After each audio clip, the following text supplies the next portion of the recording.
Welcome, everyone. Thanks for joining this open webinar hosted by the MITx MicroMasters Program in Supply Chain Management. I am Inma Borrella, a research scientist at the MIT Center for Transportation and Logistics and the academic lead of the MITx MicroMasters Program in Supply Chain Management.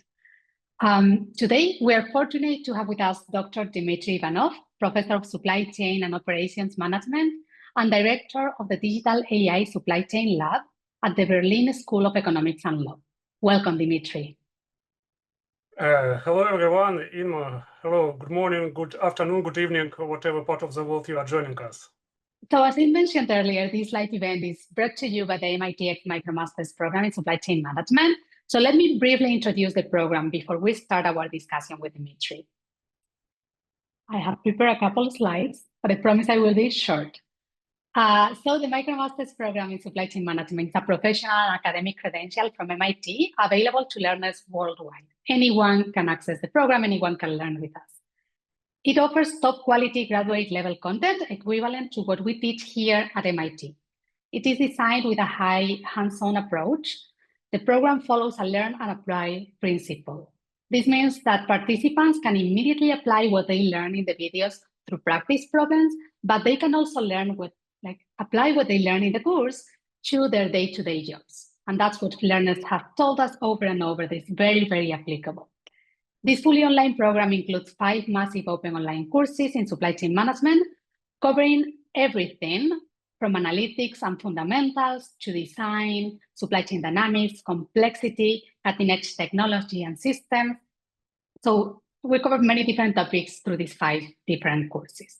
Each course runs for 3 months, and courses can be taken by themselves. They are fully independent from each other, or they can be taken as part of the whole MicroMasters journey. If people decide to complete the journey, it usually takes between 9 months and 19 months, depending on if people take the courses in parallel or one after another. The courses are fully online, and they are offered through the edX platform at edx.org. And with 1.2 million enrollments to date, our courses are a great way to advance your career in supply chain management.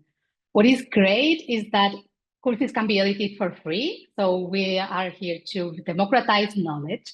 So I strongly encourage you to enroll and start learning with us today. You can go enroll in the course and just start checking the content this afternoon if you're excited about it. If you want to learn more about the program, because of course this webinar is not about the program, it's about resilience, but we will be running another webinar next Wednesday, June 25th at 11 a.m. EST. Cara Greeny and myself will be hosting this orientation webinar, and we will dive deeper into program specifics. More information will be shared in the chat now on how to register for this orientation webinar and also on how to register in our courses directly. All right. So now let's launch a fun poll. We would love to know what brought you to our supply chain resilience conversation today. So let me open the polls. If I'm able to find them. Yeah, here they are. And I launched the poll. So please start responding. And while you respond, let me share the agenda for this session. Today, as we promised when we shared the information about this webinar, we will explore how companies can move beyond reactive strategies and start building truly adaptable supply chains that are not only resilient, but also efficient and capable of evolving through disruption. So this is a fascinating topic, very timely, and we're very excited to be talking about this with Dmitry today. This is the plan for the webinar. For about the next 5 minutes, we will learn more about Professor Ivanov's background and his research interests. Then he will share a 20-minute presentation about supply chain resilience and viability in times of global uncertainty. And after his presentation, I will ask a few questions about this relevant topic. I have prepared a few questions, but I would love also to have your questions for Professor Ivanov. So please share your questions through the Q&A feature that you can find at the bottom of the Zoom window. I won't be taking questions through the chat, so any questions you want to ask, please use the Q&A feature. And also throughout the webinar, we will be launching more polls, so be ready to participate. We want this to be very engaging. And now let's check on our first poll. All right, so it seems like answers are, let me share the results. Answers have been distributed throughout like all the options, right? Some of you are already enrolled in the program or are alumni from the MicroMasters program, and I love to see our community coming to these events to learn more and expand their knowledge in supply chain even further. But then many other people are just new to this. Maybe they're learning about this program for the first time and just really fascinated about the resilience topic, right? And want to learn more about these strategies and these new approaches that Professor Ivanov will be sharing with us today to potentially having like what supply chain thriving through uncertainty and through disruption, which is looking forward to hearing more about that. So let me stop the poll. And now let me introduce Professor Ivanov more formally. Professor Ivanov has made influential contributions in the field of supply chain, particularly exploring structural dynamics of supply chains. He is the author of the Viable Supply Chain Model, which he will present today, and the founder of the Ripple Effect and Viability Research in Supply Chains. His research record is amazing and comprises approximately 470 publications to date, including more than 170 papers in prestigious academic journals and several leading books. He is currently the principal investigator in several projects about digital supply chain twins and resilience. So, Professor, could you tell us why you decided to dedicate your time and effort to the field of supply chain resilience? Yeah, thank you very much for your kind introduction. Hello again, everyone. Yeah, indeed. So resilience and digital twins are two my major topics, and I'm also trying to combine them in different practical project and research activities. Basically, when I reflect from the very beginning of my research career, I was dealing with topics about decision-making and uncertainty. And COVID-19 pandemic has been, I think, the main trigger for most of us to understand the importance of resilience. In my team, we were fortunate enough to start research about resilience long before the pandemic came, about 10 years before pandemic came. And when the pandemic came, this knowledge, these practical tools were in high demand. And after that, you see that we have more and more shocks. Tariffs are the latest examples which triggered new wave of interest to resilience. So I think this is a fascinating topic and will be important for many, many years, even increasingly important. Yeah, I agree. It seems like there's always something that makes us realize how important resilience is. Then we forget about it, and then something happens that we realize again that we need to be ready for these kind of disruptions. So, yeah, this is very interesting and great to know that you were like researching on this field way before the pandemic made it even more present and relevant. So thank you for sharing a little bit more about your background and motivation. We now would love to learn more about the viable supply chain model and other key contributions from your research. So if you would like to share your presentation. Yes, definitely. Okay, so hello everyone, and welcome to my talk about rethinking supply chain resilience amid tariffs and turbulence. Basically, I would like to take example of tariffs because it's for everyone now very hot topic, and to bring to your attention some thoughts about supply chain management and how we should rethink it in terms of the importance of resilience. Basically, my outline for the talk today looks like presented in this slide. I would like to make very short introduction about supply chain resilience and viability, also to distinguish these two concepts a bit. Tariffs as an example of new reality, right? So now we are living very interesting times. No norms, no rules, no constraints, and every day something can happen, something as large-scale systemic shock, which changes the whole system, and supply chains should actually be able to adapt continuously. And that is why adaptable supply chains will be our main topic today. I would like to share some practical recommendation based on industrial projects I was fortunate to be involved with and research projects we are currently doing with different partners, how to build truly adaptable supply chains. I would also like to focus on simulation and digital twins, right? So we see now increasing importance of stress testing for resilience, and digital twin simulation are very useful practical tools now, and they will become even more important in the future.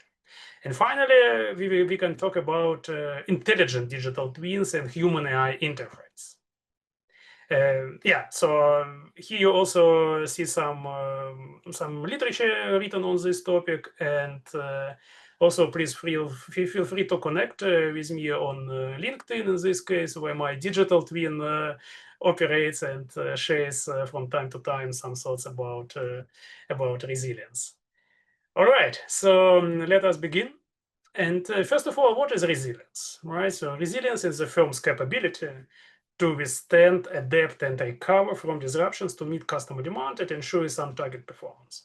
So essentially, we can compare resilience with an immune system, right? So each of us has an immune system because of two reasons: to protect ourselves against external threats like viruses, and to recover in case we get sick. So essentially, resilience is an immune system, and we all want to have strong immune systems. So supply chains want to have strong resilience. How to achieve it? This is one of the objectives of our talk today. And basically, there are two views on resilience which are important for our presentation today. The first one is what we name stability-based view, which understands resilience as a quantity, as an outcome. Essentially, as resilience which we measure by deviations of real performance from some planned performance. As you can see on this slide, we have some gray zone, and once our performance, for example, on time, delivery, or fill rate, something what you define as an indicator of resilience, passes this minimal threshold, we start talking about disruption and recovery from disruption. The second view is adaptation-based view, where we understand resilience as a quality, as a system property. In other words, the adaptation-based view does not focus much on measuring deviations from performance. More or less, we accept these deviations. And the main focus on time to adapt, how we are able to adapt in the presence of disruptions. Why these two views are important? Traditional resilience theory and resilience practical tools deal with single point disruptions. For example, fire, natural disaster strikes. This is where the whole resilience theory has been developed, motivated by earthquake and tsunami in Japan in 2011 and early natural and human-made disasters. So essentially, traditional resilience theory begins from short-term events, focuses on recovery when disruption is over, with the objective to bounce back, to return to business as usual as we had before disruption, right? And this type of what we name stability-based view of resilience is based on predictions, right? We are trying to predict potential disruptions. In some cases, it is possible.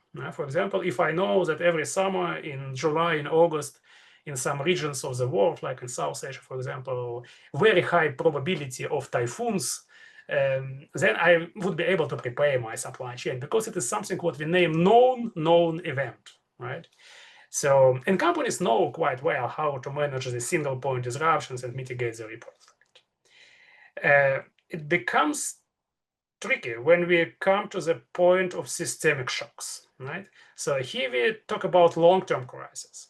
And essentially, its predictions for such situations are less helpful.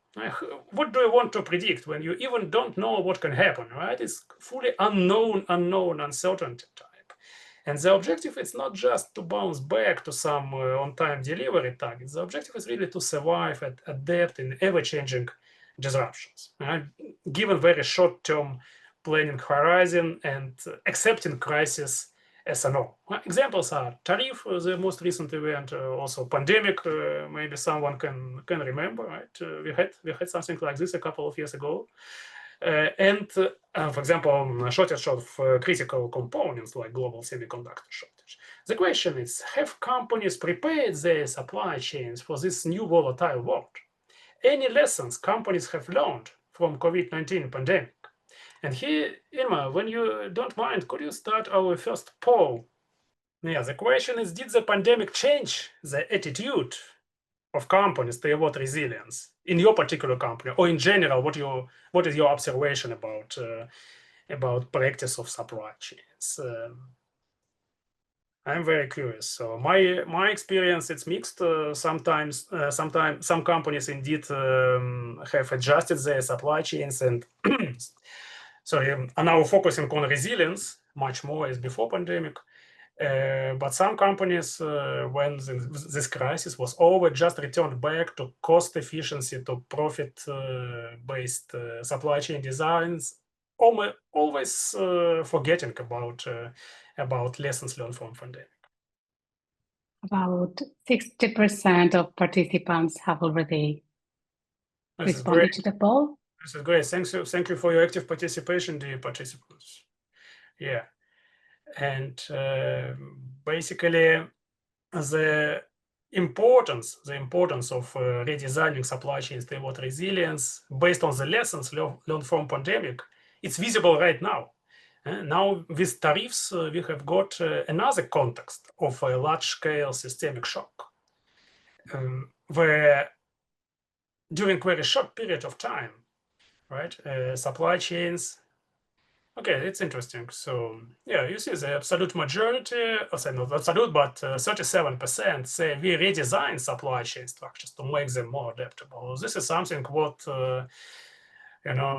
what really gives me optimism and more motivation to continue research in this area. Yes, thanks a lot for this. The question is how the companies have adapted and what can be done to make supply chains truly adaptable and truly survivable in this long-term crisis uncertainty. Now let us look at what happened just a couple of weeks ago. We have got an exogenous shock. Tariff is essentially leading to significant cost hikes. How have supply chains responded? Some of the current practices and their consequences, not only on supply chain, but also on the macroeconomic level, I have summarized in this slide. You have seen that many companies immediately translated increase in transportation costs, for example, increase in material costs into higher product prices, which leads obviously to inflation, which we also can see in the coming months. Some companies stopped deliveries and reallocated very quickly in a ad hoc manner supply to new markets. And this causes ripple effects, shortages, and problems with capacities and logistics, essentially, right? We also see something like warming up demand by the news. Like, for example, when you can remember for some smartphones, there was news they will be out of stock very soon. Buy now, otherwise you will not get them for months. So this creates bullwhip effect. So this panic behavior, very similar to COVID pandemic pattern. Right. Yeah. Then we also see a lot of actually unnecessary inventory stockpiling, again leading to bullwhip effect, and very uncoordinated, maybe too fast closing of production facilities in many countries, even in developing countries affected by high tariff. And this has also societal impact. Here we talk about viability of ecosystems, about jobs and economic development problems. So this is what we have seen, and not all of these practices are actually something what we could recommend. What we could recommend, I would like to present on the next slide. But before we start our discussion about viability, we have the next poll for you. How have you seen the impact of the tariff crisis on your supply chain? Again, when talking to my colleagues in industry and during our industrial projects, I could observe that different companies have been impacted in very different ways by the tariff crisis. For some of them, it was very strong shock, direct impact, and some others have suffered less. The question is why? why some companies have not survived, or say survived with a big difficulties the stress test, and some other companies actually could adjust, adapt their operations, their supply chains, without being impacted in an adverse way by the tariff.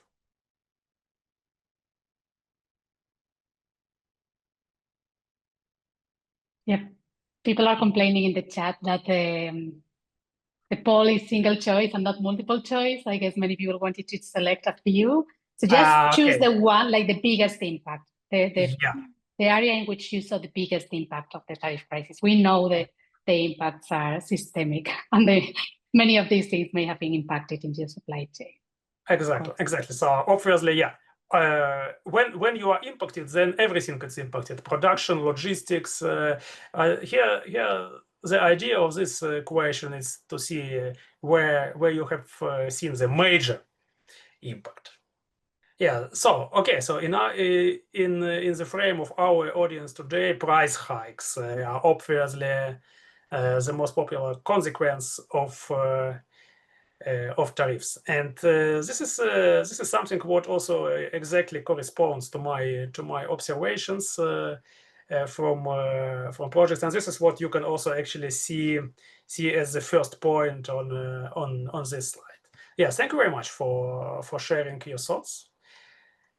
All right, now after we have discussed why the systemic shocks are a problem for supply chains, now let us discuss what to do, how we can improve supply chain resilience and be prepared for the next shock. Right? One of the important capabilities the companies should develop is viability. Viability is the ability of a supply chain to maintain itself and survive in a changing environment through redesign of structures and replanning of performance with long term. The viable supply chain model, the very general view of which you can see in this slide, has been developed in collaboration with one industrial company in the wake of COVID-19 pandemic. So essentially, we have three types of uncertainty: known, unknown, and unknown. And accordingly, the suggestion is to have three types of supply chain designs. For the non-known type of uncertainty, we can go with lean, with agile supply chain design based on product variety, responsiveness, and agility. In case we talk about single point disruptions, known unknowns, some resilience capabilities are very useful, like preparedness based on predictions, where to locate some extra inventory, where to create some capacity buffers in anticipation of some known disruptions, and where to have backup supplies. And when it comes to unknown, then we talk about survivable supply chain design. So here we move from single point disruption to long-term crisis.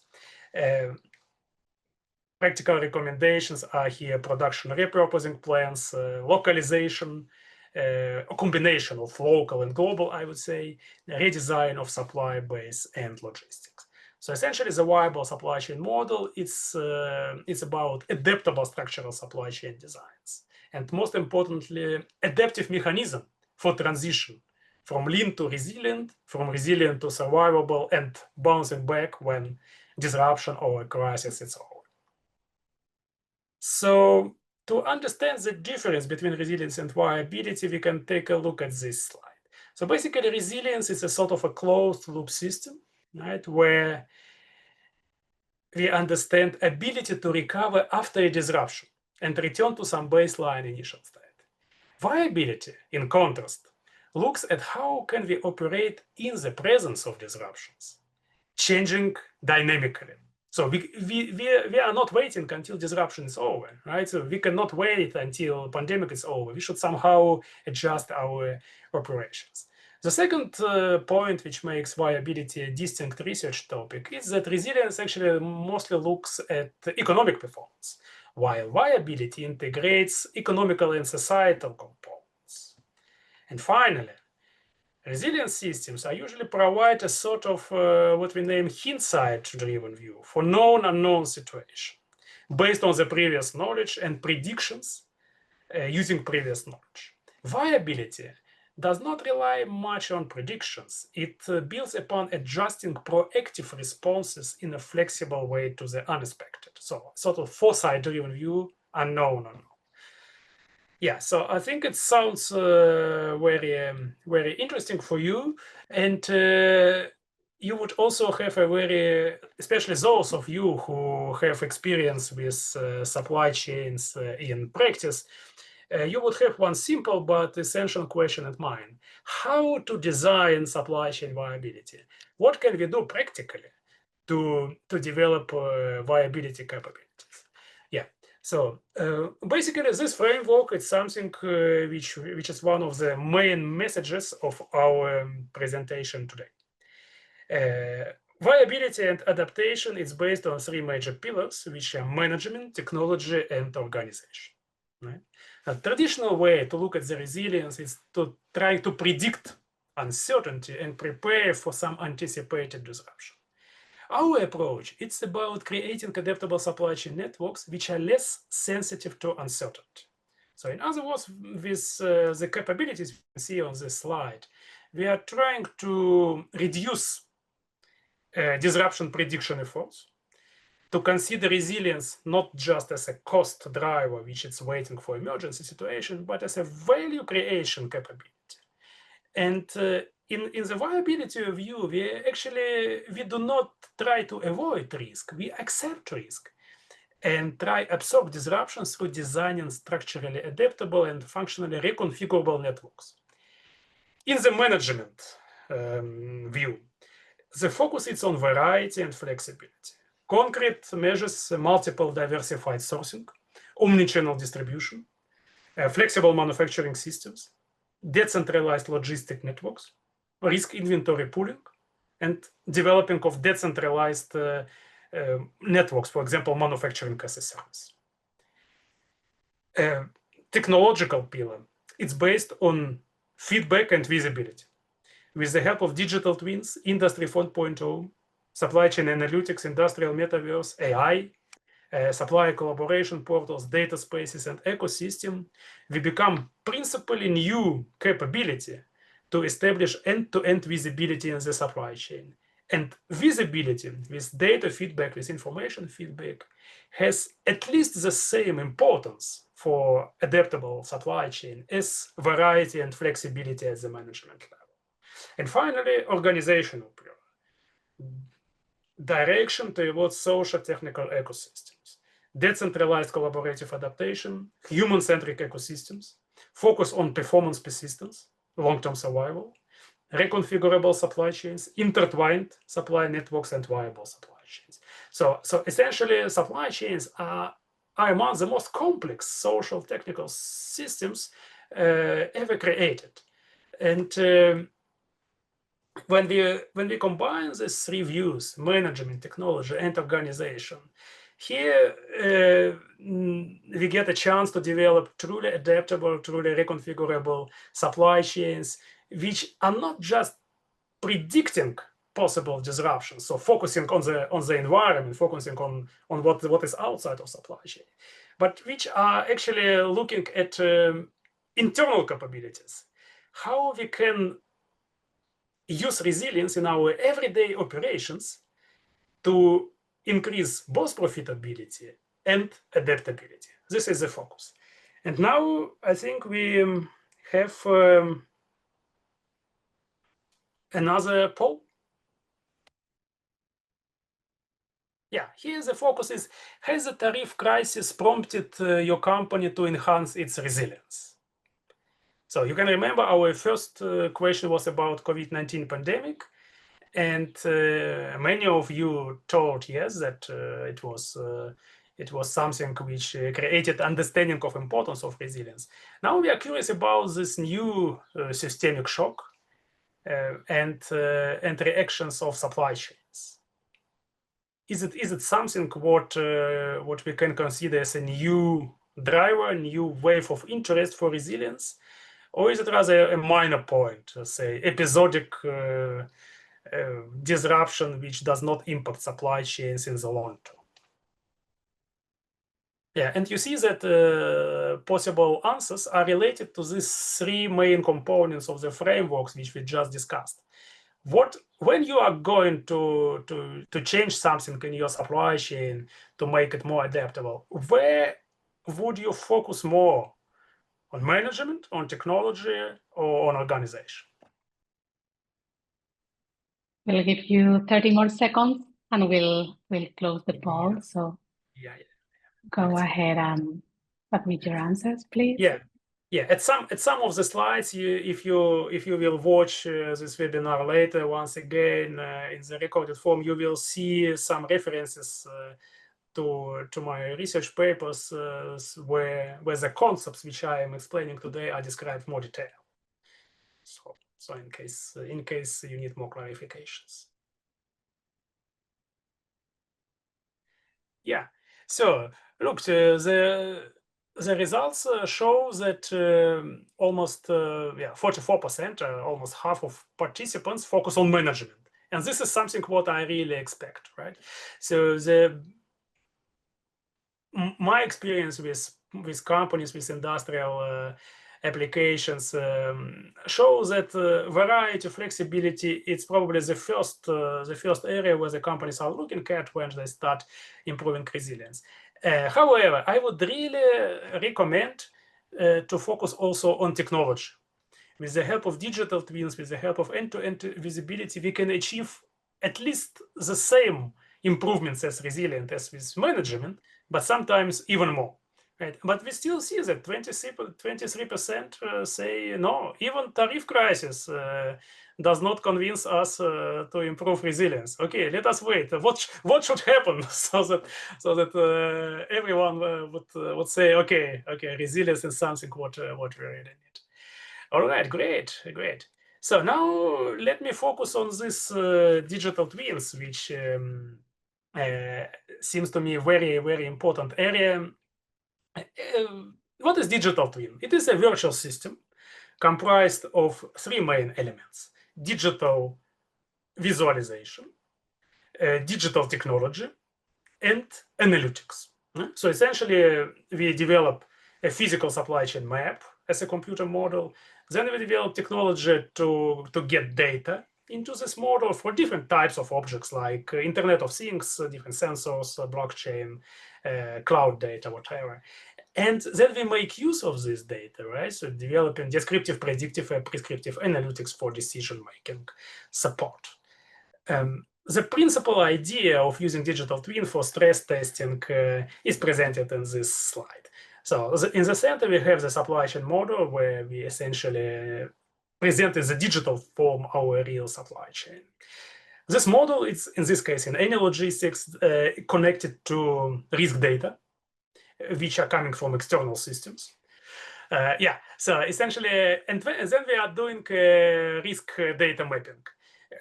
In case our disruptions are mapped with locations of our supply chain, we start simulation, so a sort of stress testing, simulation of disruptions, and observing recovery impacts. So in many of my presentations, probably if you attended them, you have seen I frequently show real life any logistics stress testing. Today we don't have so much time, and I would just like to show you that the principal methodology which we are using for stress testing, it's composed of these steps, right? So at the beginning we have digital ecosystem where some data are very well visible and some other data are not visible, like digital shadow.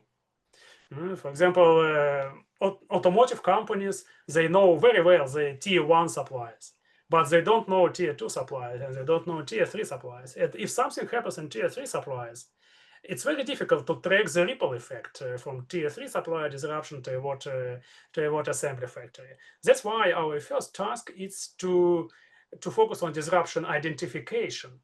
The parts where we have visibility, we can identify directly.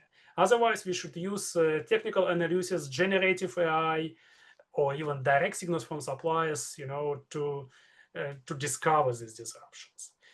Then, once disruption is identified, we analyze scale of disruption and estimate time to recover time to survive, time to adapt.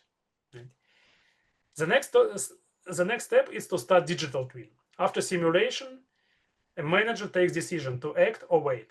In other words, the manager analyzes the results of stress testing and decides, should we change something or not? And if yes, recovery policy action, implementation and coordination of recovery policy in practice. Well, and yeah, so basically the tool we are using it's any logistics, which has been very successfully applied for stress testing of supply chains in many industrial cases. Yeah, so basically I'm always done, and I also think that we will get some questions. So I really like to discuss your questions, right? And what we are doing now, two European projects, Horizon Europe and Prima project. Horizon Europe is about achieving resilience through manufacturing as a service, digital twins and ecosystems, accurate project. In the Prima project, we focus on agriculture, resilience, serious resilience revolution for Mediterranean region. And last year at my school in Berlin, we got major funding from German Research Foundation for 5 years to develop national research competence center, challenges and resilience of global supply chain and value chains. So I hope next time I'm fortunate enough to be invited to share my views on resilience in this prestigious program. I can report more about results of these projects. And basically, dear audience, as you can see, many things we were talking about, like network optimization, transportation, inventory management, these are exactly the content of the courses which you can attend in this great MIT MicroMasters program. Last announcements, hot off the press. Just yesterday, I submitted proof corrections for new paper with Alexander Dolgy, Tariff Shocks, Ripple Effect, Deep Uncertainty. We are entering turbulence zone. Please fasten your seatbelts. It should appear in the next days, so where you can read more ideas about what has been presented today. Yeah, so basically to summarize, tariffs is currently the newest example of new reality, right? And example of large-scale systemic shock. Both digital technology and resilience allow us to transform supply chains toward reconfigurable, adaptable, and resilient-centric networks. With viability, new context is coming, responsible for unexpected, unknown disruptions.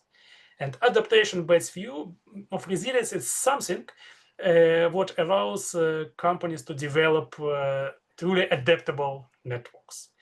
And when we summarize 4 main practical recommendations for adaptability, structural variety, for example, multiple sourcing, process flexibility, alternative logistics routes, redundancy, inventory, and visibility, for example, digital twins.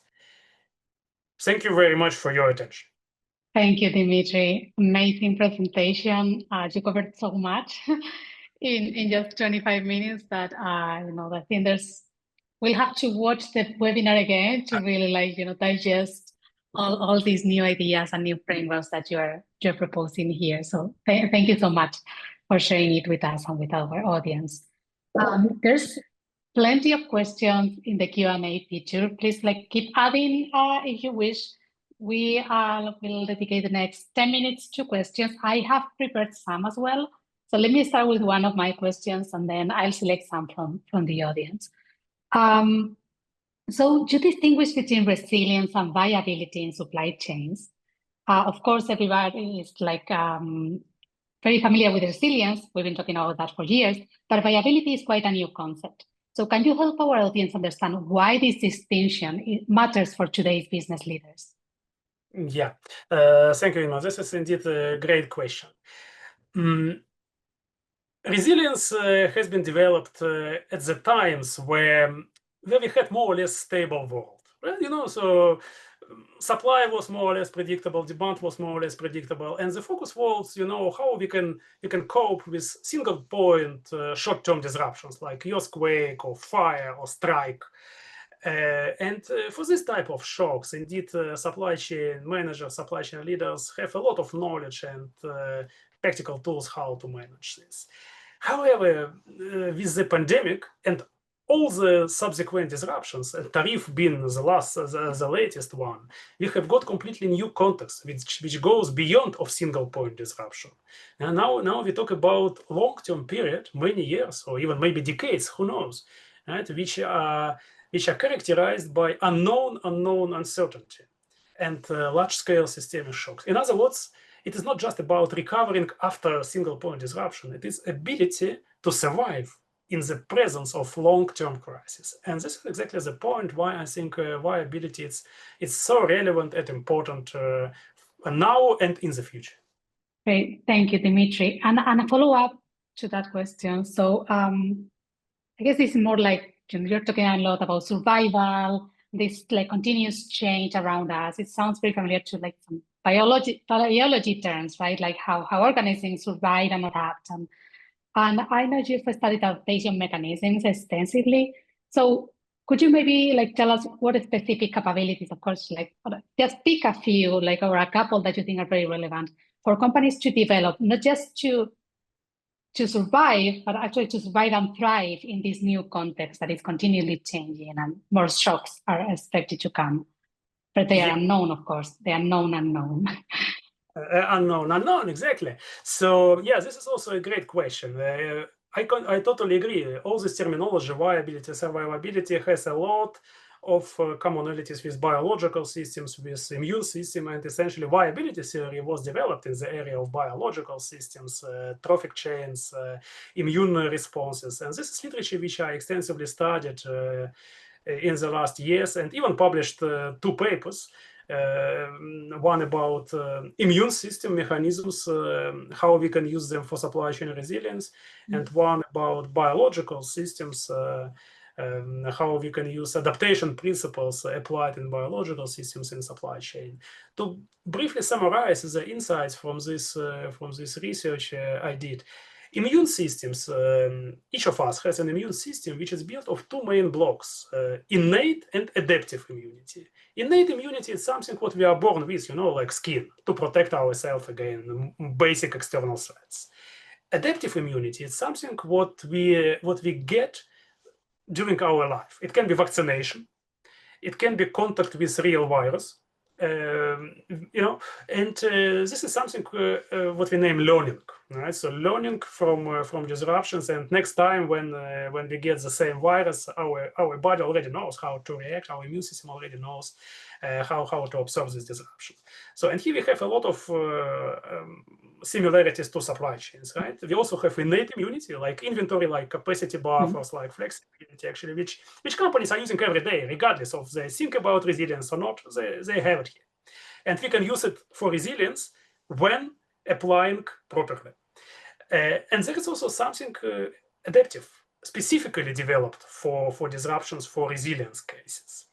And biological systems, yes, so they have many interesting patterns. Like, for example, when you look at biological systems, many of them have what we name tree-like structure, like trees, river systems, our lungs. They're all a bit like a tree, and this seems to be a very survivable, very viable structure, which also supply chains can think about to use. Interesting. I have to read those papers. I think that's fascinating, like the parallelism between the biological systems and supply chains, particularly in this context of resilience and viability. So let me pick now some questions from the audience. We won't be able to answer all of them, but at least a few. So Patrick Daly, his question is, to what extent are the qualities required today, such as ability to change direction fast, keeping multiple options open, and taking decisions without all the information we would like, at odds with the way most people working in supply chain have been trained up to now? Yeah, it's a fantastic question. So supply chains, as we have them now, have been designed, say, for a long time. And what we are teaching, for example, at universities, what is the current knowledge of supply chain managers 10 years ago, right? We were only teaching about cost efficiency. We were only teaching about profit maximization, supply chain design, lean management, low inventory, make full use of available resources, assuming that no disruptions will happen. Right? And currently we have completely different situation. So, and that's why such educational activities which are provided in MIT MicroMasters program, for example, about risk management, about supply chain design with consideration of uncertainty. This is something what we really need now for future generations, but also supply chain managers who got the education like 10, 20, 30 years ago. They really need to participate in such webinars and programs to update knowledge and to get understanding about current trends. Absolutely, it's a great point. Yeah, I think there's new skills required now, and like we all need to adapt and evolve for the new needs of the supply chain field. So yeah, I strongly encourage you to like be curious, continuous learning, and just keep evolving as a professional. I think it is important, and the resources are there. Of course, I will invite you to join the MicroMasters, which I think it can be a great tool to develop yourselves as professionals. But there are many other resources online and in person that can be helpful. Another question, actually, there's quite a few questions, Dmitry, about digital twins. I guess because we didn't have a lot of time to talk about them, and it's a very hot topic. But yeah, there are like a few people are asking like if you could elaborate more about digital twins. How is it different from constraint-based simulation?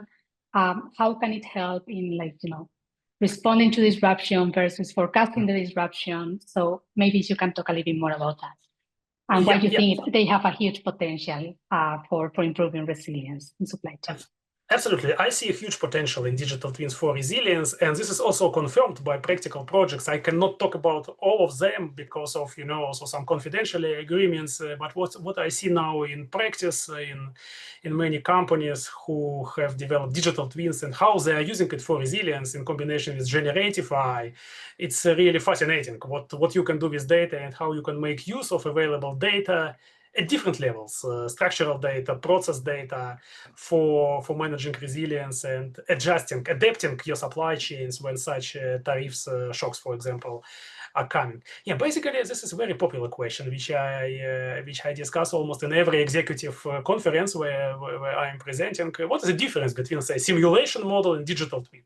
Yeah, essentially, a simulation model you can use for stress testing when you put some data and you get some output.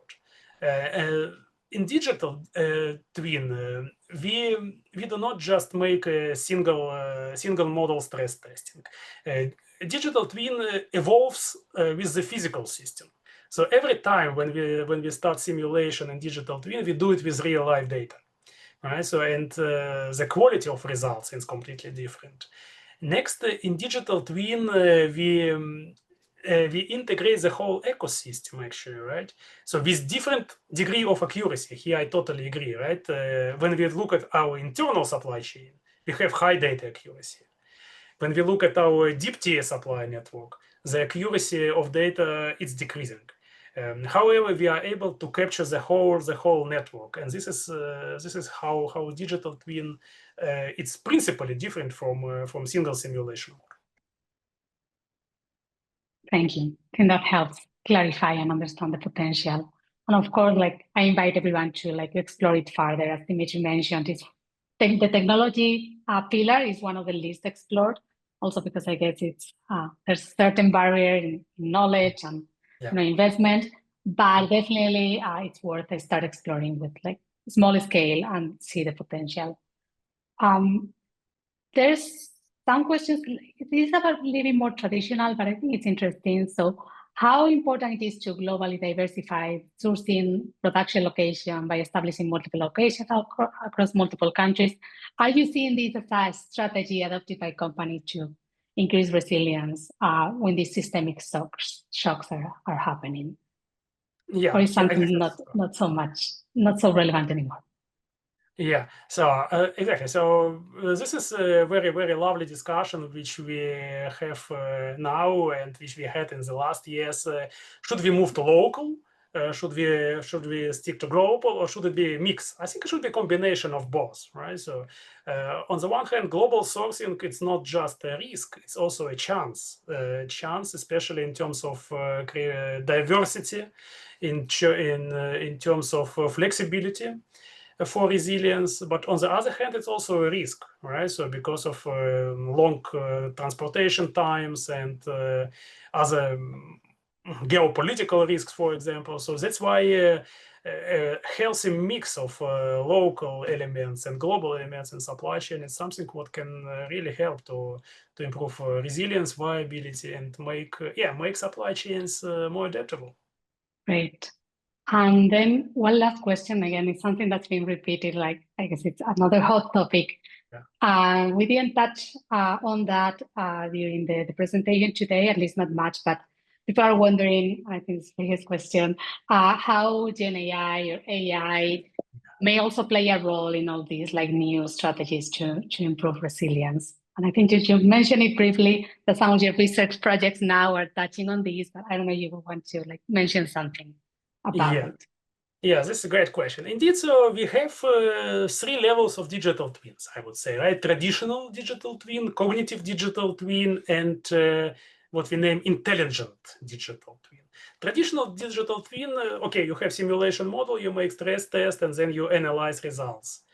So essentially, a human-based decision making. In cognitive digital twins, we add some elements of artificial intelligence. For example, we create a knowledge base of previous disruptions and our reactions to these disruptions. And next time, when we encounter the same pattern of disruption which we had in the past, AI component, AI agent in this digital twin can make some suggestions to supply chain manager how to react to this particular disruption, because we had similar experiences in the past. And intelligent digital twins takes it to the next level. It takes to the level when we encounter a situation which we never had in the past, so completely new disruption.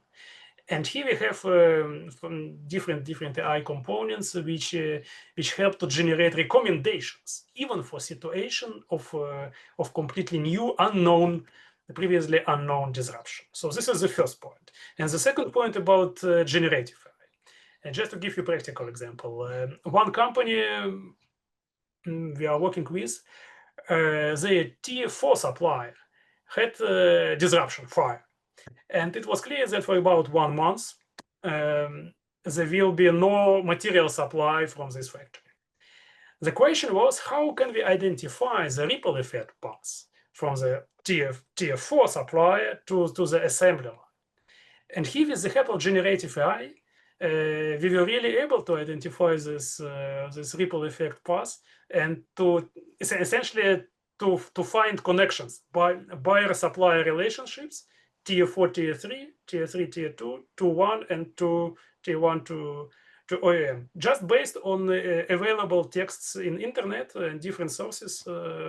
This algorithm was able to find, direct input. So this is just one of the examples. That's amazing. I think like through actual examples is when we realize the potential that these tools have for generating new insights that are actionable, and also transforming the way we do things right now in supply chains.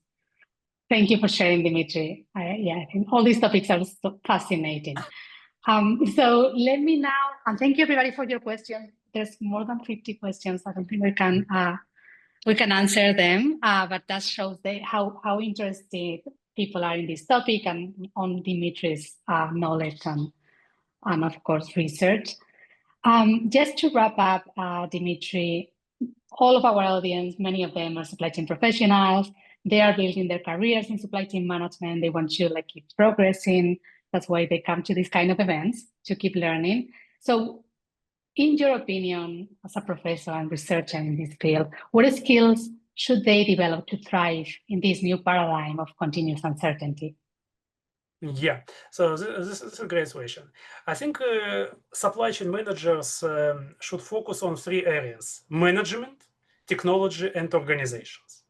Right? Supply chain management becomes more and more technology-driven not only digital technology, but also other technology like drones, like many other technologies, autonomous vehicles, and so on.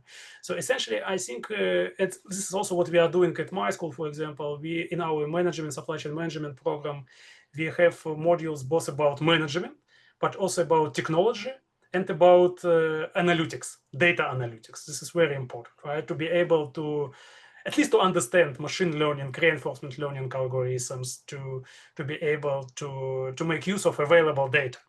So, of course, supply chain management will not become computer science experts, but integrating management, computer science knowledge, and operations research, mathematical knowledge, it's really important for the future, for the future, which is increasingly AI driven and data driven.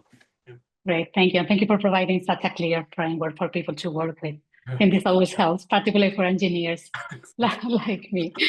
So thank you, Dmitry, for an inspiring and insightful session. I learned a lot. I hope our audience did too.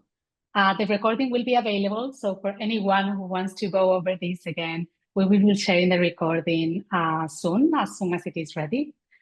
And right now, I just would like to encourage all of you also to join our global community of learners. I think it is a great moment to continue learning, upgrade yourselves as supply chain professionals, be curious. So if you're interested in learning more about the MicroMasters in Supply Chain Management program, next Wednesday, June 25th, Cara Greeny and I will be hosting the orientation webinar I mentioned earlier, where you can ask all your questions about the program. It will be just 30 minutes, super short and to the point. So 15 minutes presentation, 15 minutes questions. So it's a good way to learn more about the program and deep dive into the topics that you can find in there. The links are being shared in the chat right now, also about the webinar and about how to enroll in the program if you wish to enroll. As you know, you can enroll for free today. And thank you to our team, Cara Greeny, Emma Perakis, Elise Jonica, for supporting the event behind the scenes, for keeping the chat lively, and for sharing all relevant links with our audience. And finally, thank you for joining us today. Keep an eye out for future webinars, and let's continue to grow and learn together in this amazing field of supply chain management. Have a great day. Have a great day. Thank you very much for invitation. Great organization. Thank you, Imo. Thank you, everyone. Thanks for joining us. Take care. It was a pleasure having you with us, Dmitry. We appreciate it. Thanks. Bye. Bye.